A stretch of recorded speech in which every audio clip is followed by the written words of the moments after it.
Imagina estar por un momento en tu hogar, un lugar donde deberías sentirte seguro, pero algo no está bien.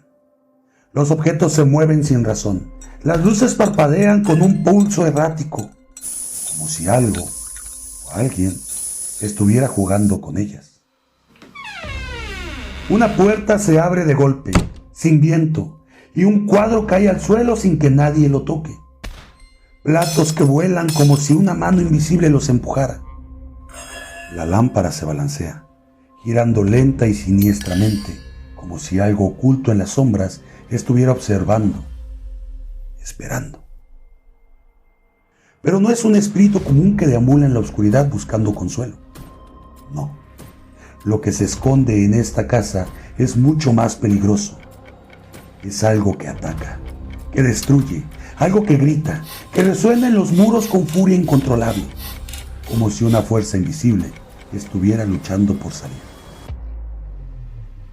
Antes de comenzar, no olviden suscribirse, activar la campanita, dejar su like, comentar y compartir. Eso me ayudaría bastante. Mi nombre es Rafael Sierra Enríquez y sean ustedes bienvenidos a El Baúl del Misterio.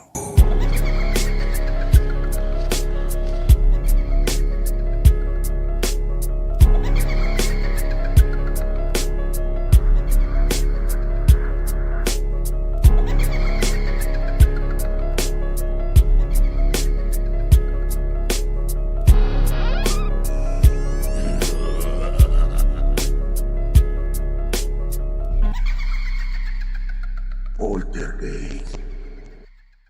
A las 3 de la mañana, todo comenzó. Un primer golpe, seco, resonante. Luego, pasos. Pero no eran los de un ser humano. Unos pasos que te helaban la sangre, que te decían que no estabas solo. Y así, lo que parecía ser una casa común se transformó en un campo de batalla.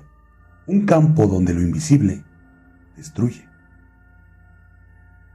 A diferencia de otras apariciones donde los fantasmas parecen vagar con pena o con nostalgia, los poltergeists son diferentes. Son caos puro, no lloran, no piden ayuda, no buscan consuelo. Ellos golpean, gritan, arrojan, empujan y lo hacen con rabia. Hablamos de un fenómeno violento, físico, tangible. Puertas que se azotan sin viento. Luces que se apagan como si la oscuridad fuera necesaria. Golpes secos en las paredes, en el techo, bajo la cama. Objetos que se elevan, que vuelan y que estallan en 1000 pedazos. Y en ocasiones, marcas, moretones, heridas, como si algo invisible, pero furioso, decidiera atacar. Algunos lo llaman espíritu, otros energía psíquica descontrolada. Pero en 1977, en un pequeño suburbio del norte de Londres, una familia entera conoció de cerca el terror invisible. Y el mundo, por primera vez, presenció uno de los casos más inquietantes de la historia paranormal moderna. Enfield, Inglaterra. Una casa de clase trabajadora en Green Street. Barrio tranquilo, común, nada parecía fuera de lugar, hasta que los golpes comenzaron. La familia Hudson, madre soltera y 4 hijos, vivían allí sin mayor problema, pero fue Janet, una niña de apenas 11 años, la primera a notar que algo estaba mal. Todo comenzó con pequeños ruidos, golpes en la pared, muebles que crujían. La madre, al principio, pensó que eran bromas infantiles, hasta que una cómoda pesada se arrastró sola por la habitación, justo frente a sus ojos. La empujó de vuelta, pero volvió a moverse, como si algo la rechazara. Los eventos se intensificaron, las camas vibraban, las sillas se deslizaban por el suelo, las puertas se cerraban de golpe sin que hubiera corriente de aire. Y entonces las voces comenzaron. Janet, la niña, comenzó a hablar con una voz que no era suya. Grave, ronca, masculina. Decía llamarse Bill Wilkins, un hombre que, supuestamente había muerto años atrás en esa misma casa. La historia trajo la atención de la prensa, policía, los vecinos e incluso de renombrados parapsicólogos de la sociedad psíquica. Todos fueron testigos de los fenómenos. Un oficial de la policía incluso declaró bajo juramento haber visto una silla levantarse del suelo sola. Grabaciones de la voz de Bill fueron analizadas. La forma en que Janet hablaba no coincidía con su capacidad física o vocal. Era como si algo o alguien la estuviera poseyendo por esos momentos. Pero mientras los medios explotaban el caso, otros comenzaron a dudar. ¿Estaba Janet fingiendo? ¿Era todo una broma elaborada de una niña deseando atención? Algunas imágenes la mostraban arrojando cosas por sí sola, pero otras mostraban objetos moviéndose en ausencia de cualquier intervención. El caso de Enfield duró más de un año. Más de 30 testigos declararon haber visto actividad inexplicable. Grabaciones, fotografías, testimonios. Todo apuntaba a lo imposible. Pero hasta hoy, la duda permanece. ¿Fue el caso de Enfield el más documentado de actividad poltergeist genuina? ¿O fue simplemente la manifestación de una mente joven, perturbada, alimentada por la tensión y la oscuridad? El fenómeno del poltergeist ha sido documentado desde hace siglos, pero su estudio serio y sistemático apenas tomó forma en el siglo XX. El término proviene del alemán poltern, que significa golpear o hacer ruido, y geist significa espíritu. Un espíritu ruidoso, inquieto, pero sobre todo destructivo. Fue en el siglo pasado cuando la parapsicología comenzó a observar estos casos con mayor detenimiento. Pero no fue un medium, ni un sacerdote quien propuso una nueva mirada, sino científicos y psicólogos que se atrevieron a cuestionar lo impensable. ¿Y si el fenómeno no era provocado por un ente, sino por la mente misma? Una energía invisible, desatada desde el inconsciente, una fuerza tan poderosa que podía alterar la materia, romper, mover, golpear. Un descontrol emocional convertido en violencia física a todo su alrededor. Y es aquí donde la teoría se vuelve más aterradora. Porque si no se trata de fantasmas, sino de la energía reprimida de un ser humano, entonces, ¿qué tan frágil es nuestra mente? ¿Y cuántos de nosotros podríamos, sin saberlo, desatar un infierno invisible? Muchos expertos han notado un patrón.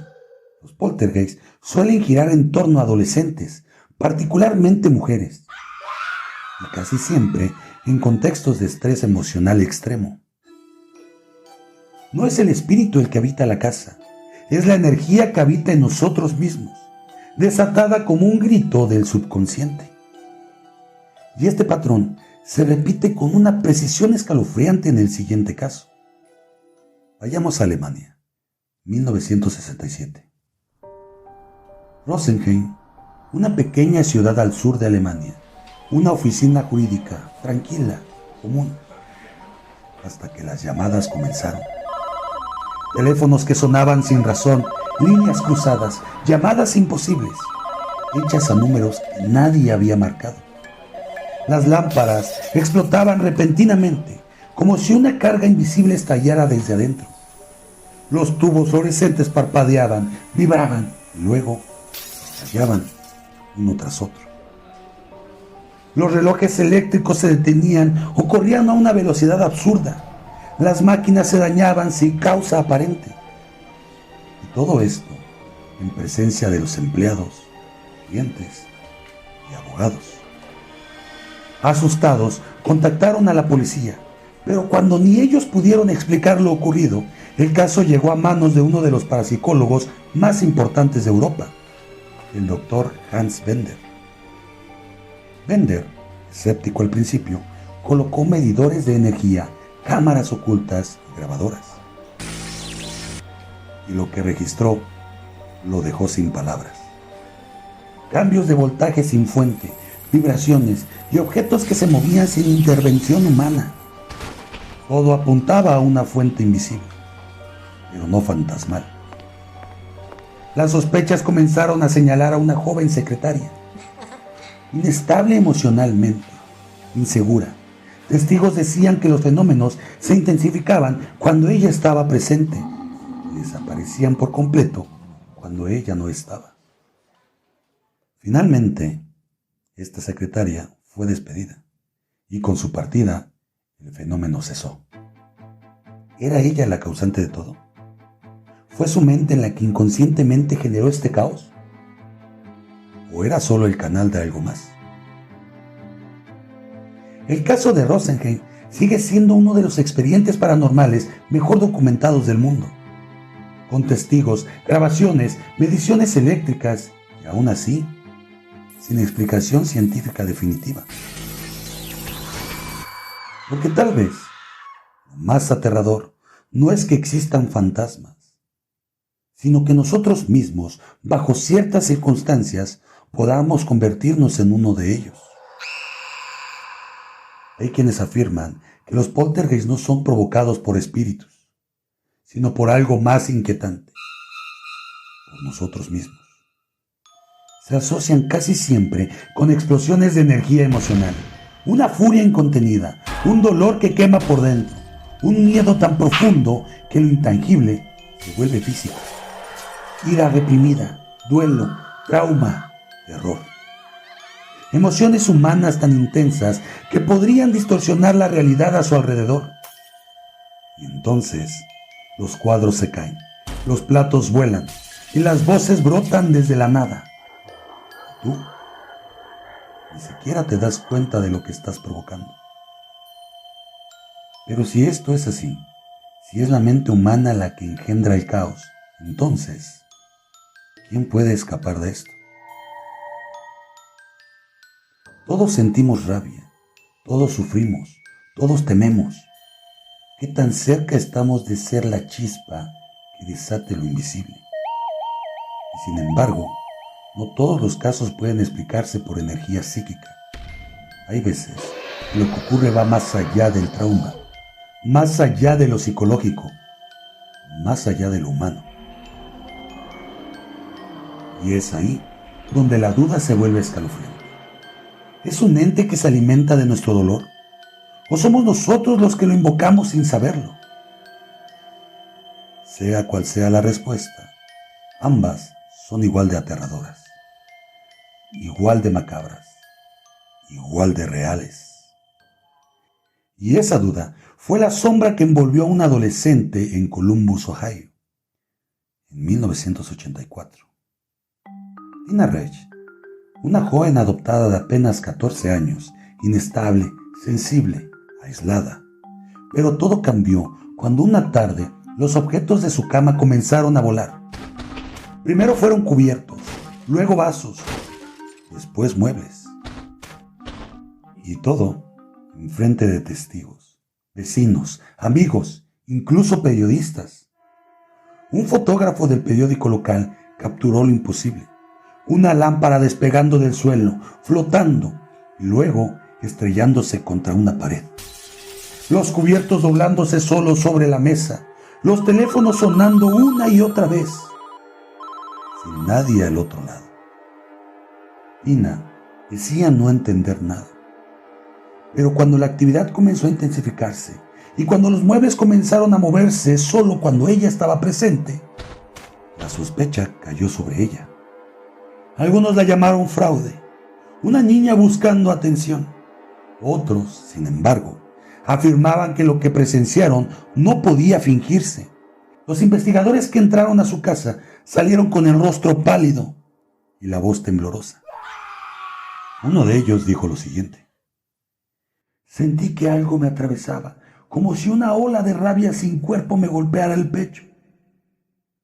¿Era Tina el canal de una fuerza reprimida? ¿O había algo que se alimentaba de su vulnerabilidad? ¿O algo que se manifestaba a través de ella? Lo cierto es que tras años de estudio, con fotografías, con estudios y reportajes, nadie pudo explicarlo con certeza. Ni ciencia, ni religión, ni psicología. Solo quedaba la pregunta: ¿qué es un poltergeist realmente? ¿Un ente furioso? ¿O una grieta en nuestra propia mente? O quizás, solo quizás, ambas respuestas sean verdaderas. Hay quienes dicen que los poltergeists no son entidades, sino explosiones de emociones humanas. Otros los definen como simples bromas de la mente. Pero hay testimonios que apuntan hacia algo mucho más antiguo, más oscuro, más infernal. Para algunas corrientes esotéricas, los poltergeists son criaturas del bajo astral, entidades hambrientas de energía, sin rostro, sin alma, que se adhieren al dolor humano como parásitos. En el ámbito religioso, son demonios menores, deseosos de manifestarse, de romper las reglas del mundo físico. Y cuando lo logran, no solo golpean, no solo gritan, poseen, corrompen, destruyen. Y fue justamente eso lo que vivió la familia Smurl. En 1974, Jack y Janet Smurl se mudaron con sus hijas y los padres de Jack a una casa modesta en Western Pixon, Pensilvania. Un hogar común, hasta que el silencio empezó a gritar. Primero fueron olores nauseabundos que aparecían sin razón alguna: azufre, carne podrida, moho viejo. Luego, manchas negras que surgían en las paredes, aunque las limpiaran o pintaran. Después, los golpes. 3, siempre 3. Una burla a la Trinidad, decían los religiosos. Las luces se apagaban solas, los radios emitían estática y voces distorsionadas, y los perros no querían entrar a la casa. Pero eso era solo el inicio. Una fuerza invisible agredió sexualmente a Janet, luego a Jack. Los jalaban por las piernas, les dejaban rasguños en la espalda, les susurraban al oído mientras dormían. La abuela aseguraba haber visto una sombra con forma de cerdo caminando en 2 patas. Las niñas se despertaban gritando, asegurando que una mujer sin ojos las miraba desde la esquina de la habitación. Los Warren acudieron al lugar, y lo que encontraron no era un simple poltergeist.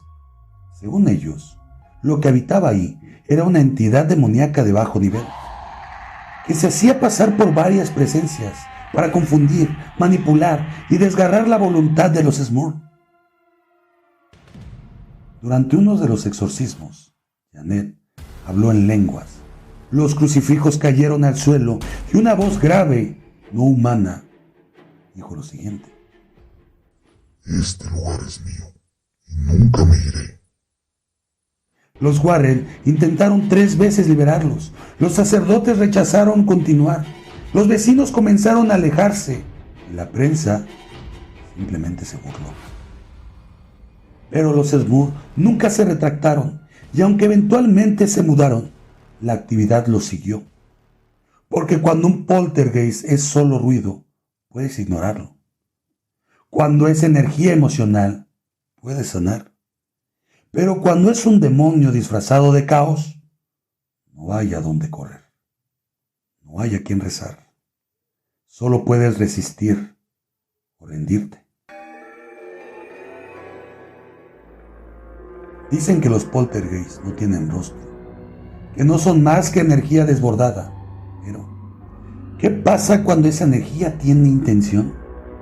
Cuando elige dónde golpear, cuándo gritar y a quién poseer. ¿Sigues pensando que es solo un fenómeno? Un eco de nuestra mente. Tal vez un visitante de otro plano, esperando a que te sientas lo suficientemente vulnerable para poder manifestarse. Tal vez no sea un fantasma. Tal vez seamos nosotros mismos. Nuestra rabia, nuestro duelo no resuelto, nuestro pensamiento más oscuro, materializándose en forma de golpes, gritos y terror. El verdadero horror no siempre viene del más allá. A veces está dentro de nosotros. Lo peor es que no necesita permiso para salir. Con esto terminamos esta historia. Pero antes de apagar este episodio, mira bien a tu alrededor. Está todo en su lugar. ¿Seguro que eso que viste moverse fue el viento? Y si mientras escuchabas este capítulo, algo te escuchaba también a ti. Porque si hay algo que los poltergeists aman, es la atención.